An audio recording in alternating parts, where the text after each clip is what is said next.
बिस्मिल्लाहिर्रहमानिर्रहीम। अस्सलामुअलैकुम। मैं हूँ खाना मानसा शहज़ादी। जावेद पब्लिशर्स में खुशामदीद। हम 3+ उर्दू का कायदा अलिफ बे जीम पढ़ रहे हैं। आज हम ज़ोए ज़ा बच्चे को सुनना, बोलना, पढ़ना और लिखना सिखाएंगे। डियर टीचर्स, सबसे पहले हम ज़ा से शुरू होने वाली एक कहानी सुनते हैं। एक छोटा सा बच्चा था जिसका नाम ज़फ़र था। ज़फ़र बहुत अच्छा बच्चा था। एक दिन वो ज़ोहर की नमाज़ पढ़ के घर वापस आया तो उसकी अम्मी बर्तन धो रही थी। ज़फ़र ने अपनी अम्मी से पूछा, अम्मी जान इतने सारे बर्तन? तो उसकी अम्मी ने एक नया ही लफ्ज़ बोल दिया। पता है क्या बोला? उन्होंने कहा, ये बर्तन नहीं ज़रूफ़ है। जब एक ही जगह पे बहुत सारे बर्तन पड़े हुए होते हैं तो उन्हें हम क्या कहते हैं? ज़रूफ़ कहते हैं। ज़फ़र नया लफ्ज़ सुनकर खुश हो गया और हर जगह ये बताना शुरू हो गया।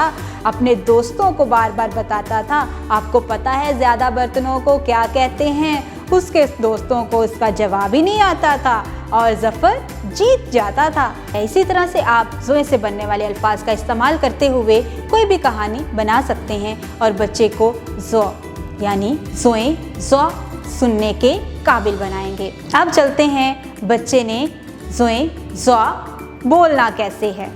इसके लिए आप बच्चे से छोटे छोटे सवालात करेंगे, जैसा कि इस कहानी का किरदार कौन था?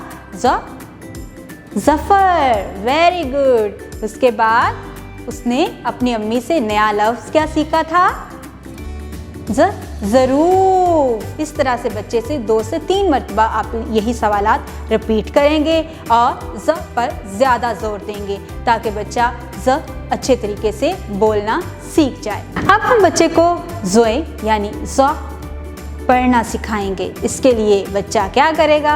अपनी किताब को खोलेगा। सब बच्चों के सामने वो तस्वीर आ जाएगी जो कि आपको नज़र आ रही है और सब बच्चों से आप पूछेंगे ये क्या है। जैसा कि हमने कहानी में बच्चे को क्लियर कर दिया कि ज़्यादा बर्तन जहाँ पे पड़े होते हैं उन्हें क्या कहते हैं? ज़रूफ़ कहते हैं और ज़ा ज़रूफ़, ज़ा ज़रूफ़। डियर टीचर्स, अब हम बच्चे को ज़ोए लिखना सिखाएंगे। बोर्ड के ऊपर आप एक नुक्ता लगाएंगे, ऊपर से नीचे एक अलिफ की शक्ल बनाएंगे और उसके साथ ही एक आँख बना देंगे। ये क्या बन गया? ये तो तोय बन गया। इसके ऊपर अगर हम एक नुक्ता लगा देंगे तो ये ज़ोए बन जाएगा।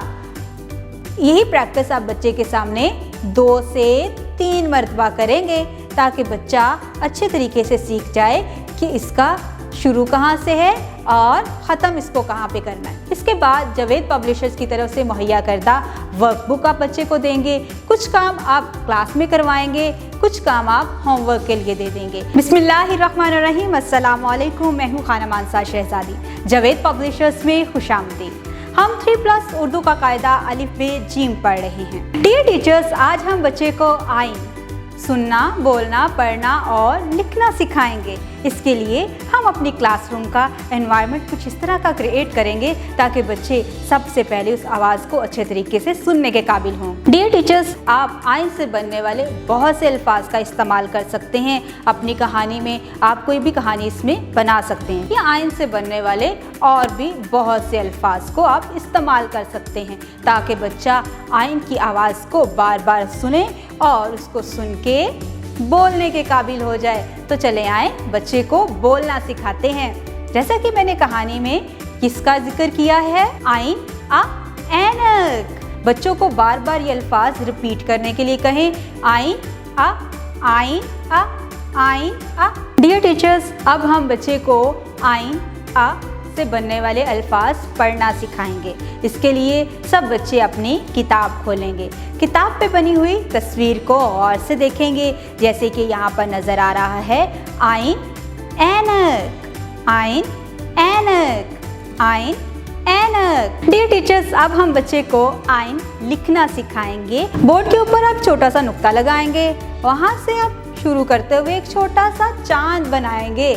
चांद बनाने के बाद नीचे जैसे हमने जीम का ख़ानदान लिखा था और एक पेट बनाया था, इसी तरह का एक पेट बना देंगे। इस तरह हमारा क्या लिख गया?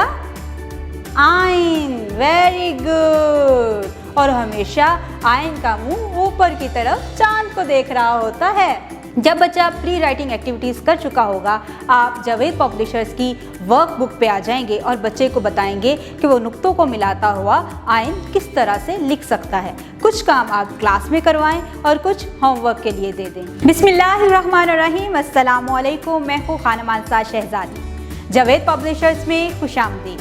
हम 3+ उर्दू का कायदा अलिफ बे जीम पढ़ रहे हैं। डियर टीचर्स, आज हम गैन से बच्चों को सुनना, बोलना, पढ़ना और लिखना सिखाएंगे। तो सबसे पहले हम बच्चे में सुनने की महारत किस तरह से डेवलप कर सकते हैं। डियर टीचर, आप गैन से कोई भी अल्फाज इस्तेमाल करते हुए एक कहानी बना सकते हैं और बच्चों को बता सकते हैं कि गैन किस तरह से सुना जा सकता है। और ज़्यादा गौर कीजिएगा कि हर उस लफ्ज़ पर जो कि गैन से स्टार्ट हो रहा है उस पर आप गौर करवाएं बच्चे को। Gain gain. डियर टीचर्स, अब हम गैन पढ़ना सीखेंगे। इसके लिए बच्चे किताब खोलेंगे और किताब पे बनी हुई तस्वीर को गौर से देखेंगे। यहाँ पर बनी हुई हैं, क्या बना है? गैन गुब्बारा। Very good. गैन गुब्बारा, गैन गुब्बारा। इस तरह आप बच्चों की मदद करेंगे, बच्चे उन अल्फाज को पढ़ना सीख जाएंगे और गैन से बनने वाले अल्फाज जितने अच्छे तरीके से बच्चे को आप सिखा सकते हैं क्लास में प्रैक्टिस करवाएं। डियर टीचर्स, अब हम गैन लिखना सीखेंगे। बोर्ड के ऊपर एक छोटा सा नुक्ता लगाएंगे, वहाँ से शुरू करेंगे, एक छोटा सा चांद बनाएंगे और जिस तरह से हम जीम के ख़ानदान को लिखने के लिए एक बड़ा सा पेट बनाते थे, वैसा ही एक पेट बना देंगे। ये क्या बन गया? आइन। आइन के ऊपर हमने एक छोटा सा नुक्ता लगा दिया और ये हमारा बन गया गैन। गैन में इसका जो मुंह है वो हमेशा चांद की तरफ ऊपर देख रहा होता है। इसके साथ ही जावेद पब्लिशर्स की तरफ से प्रोवाइड की गई वर्कबुक का इस्तेमाल करेंगे और नुक्तों के ऊपर गैन लिखना बच्चा सीखेगा। कुछ काम हम क्लास में करवाएंगे और कुछ काम बच्चे को होमवर्क के लिए दे देंगे। वीडियो देखने का बहुत बहुत शुक्रिया। अपना बहुत ख्याल रखिएगा और जुड़े रहिए बोलती किताबों के साथ।